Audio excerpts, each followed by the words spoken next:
میں ہوں آپ کا میزبان ارشد شریف۔ ناظرین، آج پروگرام رپورٹر میں ہم بات کریں گے پاکستان کو لاحق خطرات کی۔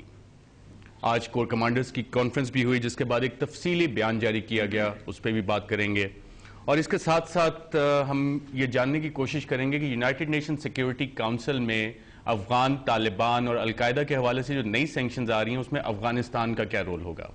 اس پہ بات کرنے کے لیے ہمارے ساتھ اسلام آباد اسٹوڈیو میں موجود ہیں تنویر احمد خان صاحب، ان کے ساتھ تشریف فرمائے سینیٹر انور بیگ، اور ہمارے ڈان نیوز کے کورسپونڈنٹ متی اللہ جان بھی ہمیں اسلام آباد اسٹوڈیو سے جوائن کر رہے ہیں۔ تنویر احمد خان صاحب، کور کمانڈرز نے آج ایک بیان جاری کیا ہے جس میں پاک یو ایس ریلیشنز کے حوالے سے انہوں نے کہا ہے کہ اس کو ریویو کیا جائے گا، خاص طور پہ جو ایبٹ آباد میں انسیڈنٹ ہوا اس کے بعد، اور ساتھ ساتھ گورنمنٹ کو یہ ریکمنڈیشن دی ہے کہ جو یو ایس ملٹری اسسٹنس آ رہی ہے اس کو پاکستان کی اکنامک ڈیولپمنٹ کے لیے استعمال کیا جائے۔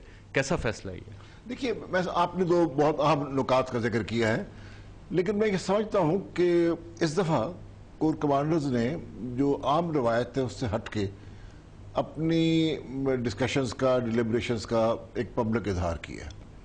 تو ایک سوال تو یہ پیدا ہوتا ہے کہ اس کی ضرورت کیوں محسوس کی گئی ہے؟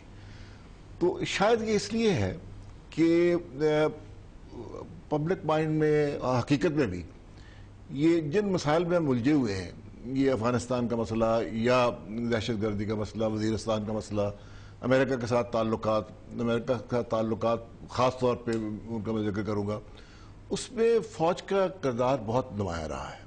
اور چونکہ کچھ اس لیے بھی کہ جنگ ہے، دوسرے اس لیے بھی کہ سیاسی حکومت خود بھی کچھ پیچھے ہٹتی رہی ہے اور فوج کو ایک طرح سے آگے کرتی رہی ہے ریلیشن شپس کو آئرن آؤٹ کرنے میں یا آگے بڑھانے میں۔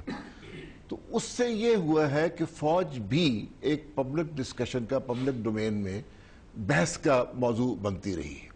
اور ابھی حال ہی میں کچھ ایسے واقعات، کچھ ایسے بیانات بھی ہوئے ہیں، جیسے حکومت کے بارے میں ہوتا ہے، سیاست میں لوگ کرتے ہیں کہ ایک دوسرے کو بلیم کرتے ہیں، فوج کے بارے میں بھی کریڈیبلٹی کا جو ایشو تھا وہ ریز کیا گیا ہے کہ فوج شاید کہتی کچھ اور ہے، کرتی کچھ اور ہے۔ تو یہ میں سمجھتا ہوں اس پس منظر میں انہوں نے یہ فیصلہ کیا ہے کہ ہر دفعہ یہ شکایت ہوتی ہے کہ یہ کور کمانڈر 9 یا 10 لوگ بیٹھ کے خدا جانے کیا فیصلے کرتے ہیں، ٹرانسپیرنسی کے تحت انہوں نے اس دفعہ شاید قوم کو اعتماد میں لینے کی کوشش کی ہے۔ یہ اور ہمارے جو ہماری پریفرنسز ہے وہ ہے، اس میں وہ یہ چیزیں آ جاتی ہیں۔ مثلا امریکہ ہمیشہ ٹریننگ پہ بہت ایمفیسس دیتا ہے۔ امریکہ کی تشخیص یہ تھی کہ ایک وقت پہ جو ٹریننگ بند کی گئی اس کی وجہ سے پاکستان آرمی کی جو پرو ویسٹ اورینٹیشن تھی وہ کمزور ہوئی، اور ہر سفیر نے یہاں یہ کہا کہ ان کو زیادہ سے زیادہ ٹریننگ مہیا کی جائے۔ تو پاکستان آرمی کا موقف یہ معلوم ہوتا ہے کہ ہم 5-6 لاکھ سٹرونگ آرمی ہے، ہمارے بہت وسیع ریسورسز ہیں، بہت حد تک، تقریباً مکمل حد تک ہم اپنی ٹریننگ خود کر سکتے ہیں۔ جن نئے ویپن سسٹمز کے لیے ہمیں چاہیے وہ ہر ملک کو ضرورت ہوتی ہے، وہ ہندوستان کو بھی ضرورت ہوتی ہے، ہمیں بھی۔ تنویر احمد خان صاحب، اس پہ مزید بحث اور ڈسکشن بھی کریں گے۔ سینیٹر بیگ صاحب، اس میں ایک اور بات کی جس کی طرف تنویر احمد خان صاحب نے بھی اشارہ کیا اور کور کمانڈرز نے بھی کہا کہ شاید ایک ڈیلیبریٹ کیمپین چلائی جا رہی ہے اس ملک میں کچھ پرسیپچول بائسز کی وجہ سے، جس میں پاکستان کی مسلح افواج اور خاص طور پہ آرمی کے کافی کرٹیسزم ہو رہا ہے۔ کیا مطلب ہے اس بات کا؟ ارشد، میں یہ سمجھتا ہوں کہ جو ایونٹس پیچھے 1-2 مہینے میں ہوئے ہیں، they are very serious problems confronting the country, اور ظاہر ہے کنسرن ہر کوارٹر سے آیا ہے، میڈیا سے آیا ہے، پولیٹیکل لیڈرشپ سے آیا ہے، اور این جی اوز سے آیا ہے۔ وہ بڑے مسئلے مسائل ہیں، and I don't need to repeat all these stories جو کچھ آئی ہیں۔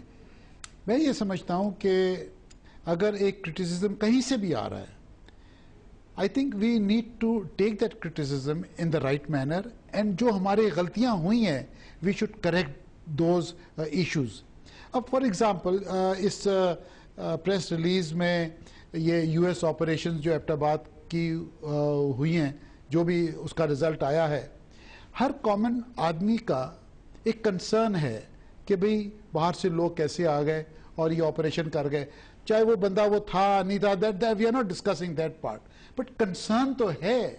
اور حکومت نے کہا نا کہ کمیشن بنائیں گے، لیکن اس کے باوجود یہ کرٹیسزم جو اس پریس ریلیز کے مطابق وہ جاری ہے، اور جو انٹرپریٹ کیا ہے کور کمانڈرز نے کہ اس کو کہا گیا کہ یہ کوشش ہے کہ عوام میں مختلف آرگنز آف دا اسٹیٹ میں اور فوج میں ڈسٹنس کریٹ کیا جائے جو کہ ایک بہت سیریس ایشو ہے. میں یہ سمجھتا ہوں کہ جو کمیشن پارلیمنٹ نے اوکے کیا تھا اس کو بنانے کے لیے, میں یہ سمجھتا ہوں کہ گورنمنٹ کو یہ کمیشن جلد سے جلد بنا کے اور اس کو اناؤنس کریں اور اس کو ایک ٹائم فریم دیں سو دیٹ لوگوں کو کوئی کانفیڈنس تو آئے.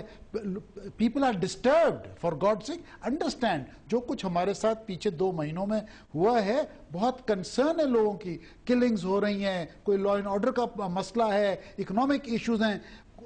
لوگ تو اس طریقے سے گفتگو کبھی کبھی خدا نہ خواستہ کہتے ہیں کہ we are a failed state. Diplomatic court جو اسلام آباد میں بھی ایک ریسپشن سے آ رہا ہوں. سینیٹر بیگ صاحب, یہ ہم لوگ نہیں کہتے کہ فیلڈ اسٹیٹ ہے. یونائٹڈ نیشن کا ڈپارٹمنٹ آف سیکیورٹی جو ہے اس نے پاکستان کو صومالیہ کے بعد لسٹ کیا ہے. Arshad, what I am trying to say is this, that our house is not in order. I don't want to blame any outsiders. ہم نے اپنا ہاؤس ان آرڈر کرنا, اور ہاؤس ان آرڈر کون کرے گا؟ ہم لوگ کریں گے.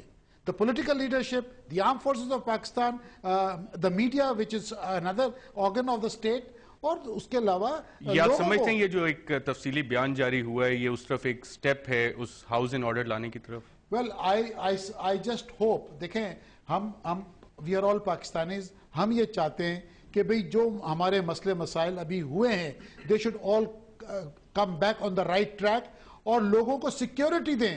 Sense of security. Sense of security بہت اہم ہے لوگوں کے لیے. People want sense of security of their lives, their properties and of their children. It's important. متی اللہ جان صاحب, اس پریس ریلیز میں یہ بھی ذکر کیا گیا کہ رول آف میڈیا پہ بھی کور کمانڈرز نے بات کی, اور اگر ہم اس کو دیکھتے ہیں تو پرسیپچول بائسز کا بھی ہمیں ذکر نظر آتا ہے, اور کہا جا رہا ہے any effort to create division between important institution of the country is not in our national interest. تو کیا میڈیا نے بھی اس میں کوئی کردار ادا کیا ہے ہماری مسلح افواج کو انڈیو کرٹیسائز کرنے میں؟ دیکھیں, کرٹیسائز اور انڈیو کرٹیسائز کا ایشو نہیں ہے. ایک ایسا واقعہ ہوا ایبٹباد کا جس کے بعد پوری عوام میں کنسرن اور جینوئن کویسچنز اٹھے. آئی تھنک ان سوالات کو ریفلیکٹ کیا میڈیا نے. اب اس کو فوج کیسے دیکھتی ہے یہ تو بات کی بات ہے, لیکن حقیقت یہ ہے کہ یہ جو پریس ریلیز ابھی آئی ہے, میرے خیال میں اس پریس ریلیز کی وجہ سے جو گیپ ہے, کمیونیکیشن گیپ, وہ مزید بڑھے گا. اس پریس ریلیز سے یہ تاثر مل رہا ہے کہ ہماری حکومت جو ہے وہ ناکام ہو گئی تھی افواج پاکستان کو ڈیفینڈ کرنے میں, جو سیاسی قیادت ہے, جس کی وجہ سے ہمارے کور کمانڈرز کو مجبوراً یہ بیان جاری کرنا پڑا ایک کانفرنس کے بعد. پریس انفارمیشن ڈپارٹمنٹ ہے, ہماری منسٹری آف انفارمیشن ہے, ایس پی آر کا ادارہ بھی متی اللہ جان اسی کام کے لیے ہے. ایس پی آر کا ادارہ اس کام کے لیے نہیں ہے. دیکھیں, ایک لائن کا پریس ریلیز آتا ہے اس پہ بھی ہم کرٹیسائز کرتے ہیں کہ ہمیں چیزیں نہیں بتائی جاتی. اگر ایک اچھا اقدام کیا ہے تو اسے ہمیں اپریشیٹ کرنا چاہیے. ہمارے افواج پاکستان کے لوگ اگر دشمن کی طرف بندوقیں تان کے سرحد کی طرف جا رہے ہیں تو ان کو پیچھے سے اگر کوئی شیطانی یا شرارت ہو رہی ہے تو وہ کام حکومت وقت کا ہے کہ وہ اس کو سنبھالے. اگر افواج پاکستان ملک کے دشمنوں سے بھی لڑائی کریں گی اور پھر پیچھے مڑ کے بھی اپنے حفاظت خود کریں گی تو وہ جنگ نہیں لڑ سکتی. یہ سیاسی قیادت کا کام تھا کہ اس طرح کے معاملات کو وہ سیریسلی اٹھاتا. بظاہر ہماری فوجی قیادت کو سیاسی قیادت پہ اعتماد نہیں ہے. وزیر اعظم نے بیانات دیے, صدر زرداری نے بیانات دیے, پارلیمنٹ کے اندر افواج پاکستان کے حق میں بیانات آئے, بہت کچھ آیا, مگر اس کے باوجود ہمارے کور کمانڈرز کو یہ بیانات جاری کرنے پڑے. سب سے اہم بات یہ ہے اس میں تو ہماری خارجہ پالیسی اور دفاعی پالیسی کے حوالے سے بھی بہت سے فیصلے کیے گئے. وہ فیصلے جو کہ ہماری فیصلے نہیں ہے, ریکمنڈیشنز ہیں, اور تنویر احمد خان صاحب سے بھی اس پہ ڈسکس کر لیتے ہیں. میں آپ کو ایک مثال دیتا ہوں. انہوں نے یہ کہا ہے کہ جو فنڈز ملٹری اسسٹنس امریکہ سے آ رہا ہے اس کا کچھ حصہ جو ہے عوام کو دیا جائے. اس بات کا فیصلہ کچھ حصہ نہیں, انہوں نے کہا ہے کہ جو پیسہ آ رہا ہے ملٹری اسسٹنس کے لیے وہ دیا جائے, وہ اکنامک ڈیولپمنٹ کے لیے دیا جائے. اکنامک ڈیولپمنٹ کے لیے ریکمنڈیشن ہے متی اللہ جان, ریکمنڈیشن ہے, حکومت کو ریکمنڈیشن تو دیتے ہیں. ریکمنڈیشن ہماری افواج پاکستان پبلکلی جلسوں میں نہیں دے سکتی, نہ بیانات کے ذریعے دے سکتی ہے. ان کو چاہیے ڈیفنس منسٹری کو دیں, وزیر اعظم کو دیں, لیکن پبلکلی اس طرح کے بیانات جاری کرنا, جرنیل جب مل کے بیٹھ کے پریس کانفرنس کریں یا پریس بیان جاری کریں, یہ ان کے لیے مناسب نہیں ہے. آپ خود یہ شو کر رہے ہیں کہ سیاسی قیادت اور فوجی قیادت کے درمیان ہم آگے نہیں ہیں. بیگ صاحب, متی اللہ سے آپ ایگری کرتے ہیں؟ دیکھیں جی, میں متی اللہ کے اپنے ایک ویوز ہیں. میں یہ سمجھتا ہوں کہ یہ جو حادثہ ہوا ہے ایبٹباد کا, the Prime Minister should have addressed the nation and he should have taken the country into confidence. D C C کی میٹنگ تو بلائی نا انہوں نے. ڈی سی سی کی میٹنگ نہیں ہے, ڈی سی سی کی میٹنگ سے کچھ نہیں ہوتا. ان کو چاہیے تھا کہ نیشن کو ایڈریس کرتے اور بتاتے یہ ایپیسوڈ میں کیا ہوا. ٹھیک ہے نا, I would probably agree with him here, yes, کہ یہ پھر نوبت. The political government unfortunately have not defended the armed forces. اگر یہ دیکھیں اس وقت سین یہ ہے کہ I don't see, I come from the same party. Gilani صاحب فلور آف دا ہاؤس پہ ڈیفینڈ کرتے رہے بیگ صاحب، اور کیسے ڈیفینڈ کریں؟ اب ٹھیک ہے، اگر آپ نے وہ لائن لینی ہے ارشد صاحب، I cannot stop you to do کون سی that. Line beg But what I'm trying to ایک tell you حقیقت ہے، فیکٹ ہے، پارلیمنٹ کا ریکارڈ موجود ہے، فلور آف دا ہاؤس پہ پرائم منسٹر کی سٹیٹمنٹس ہیں. اپنا فلور آف دا ہاؤس پہ انہوں نے کہا کمیشن بنے گی، آج تک کمیشن نہیں بنی، کنٹری کو ایڈریس نہیں کیا، گورننس کا ایشو جو ہے یعنی it's a hopeless situation. پھر کرپشن پہ بات آ رہی. So the government has to play a role. The political government, and میری اپنی پارٹی ہے، میں criticize کر رہا ہوں because I want that the party should come on the right footing. It is a very difficult situation. 1.5 سال کے بعد الیکشن ہے، ہم لوگوں کو کیا جا کے منہ دکھائیں گے کہ بھی ہم نے آپ کے لیے کیا کیا ہے؟ Political leadership has to safeguard. اس طرف بھی آتے ہیں کور کمانڈرز کانفرنس میں، اس میں بھی ایک بات ہوئی ہے، اس طرف بھی آتے ہیں الیکشن میں. تنویر احمد خان صاحب، اس میں ایک امپورٹنٹ چیز جو آئی ہے، آج تک ہمیں یہی بتایا جاتا رہا کہ 13 سے 15 بلین ڈالر آئے ہیں امریکہ کی طرف سے پاکستان کو امداد، اور اس میں کولیشن سپورٹ فنڈ کے 13 بلین یو ایس سے آنے تھے، 8.6 بلین ڈالر آئے ہیں صرف، اور فوج کو صرف 1.4 بلین ڈالر پچھلے 10 سال میں ملے ہیں. ہم تو یہ سنتے آئے تھے جو یہ صرف 1.4 بلین ڈالر کے لیے ہم امریکہ سے اتنی بیزتی کرواتے رہے. دیکھیے یہ جو بہت ہائی فگرز ہے نا، 15 16 بلین 18 بلین، یہ اکثر امریکن سورسز سے ہوتی ہے. ہمارے ہاں سے اس کی کبھی صحیح معنی میں تصدیق نہیں ہوئی ہے. البتہ کیا وجہ ہے ہمارا دفتر خارجہ کیوں نہیں عوام کو کانفیڈنس میں لیتا؟ آج کور کمانڈرز نے یہ ایشو کیا، فورن آفس کیوں نہیں یہ باتیں بتاتا؟ اب آپ نے جو بات کی ہے آپ نے انگلی صحیح جگہ رکھی ہے. پچھلے 3 برس میں ہم نے یہ دیکھا ہے سینیٹر صاحب سے معذرت کے ساتھ کہ سیاسی حکومت نے خود جان بوجھ کے فیصلہ کر کے زیادہ سے زیادہ سپیس جو ہے وہ خالی چھوڑی ہے، اور بار بار فوج کو اس سپیس کو آکوپائی کرنا پڑا ہے. افغانستان سے جب معاملات الجھ گئے تھے، ایک وقت آیا تھا، اب وقت چل چکا ہے، ایک وقت آیا تھا، مجھے یہ بات مکمل کرنے دیجیے یہ بہت عام ہے، ایک وقت آیا تھا جبکہ امریکہ اور ہندوستان میں تقریباً یہ فیصلہ ہو چکا تھا کہ پاکستان کو ٹیون آؤٹ کرنا ہے افغانستان سے. وہ فیصلہ تو ابھی بھی تنویر احمد خان صاحب ہے. ہاں، میں صرف یہ کہوں گا کہ I would say that the Pakistan army played Pakistan back into the Afghan situation.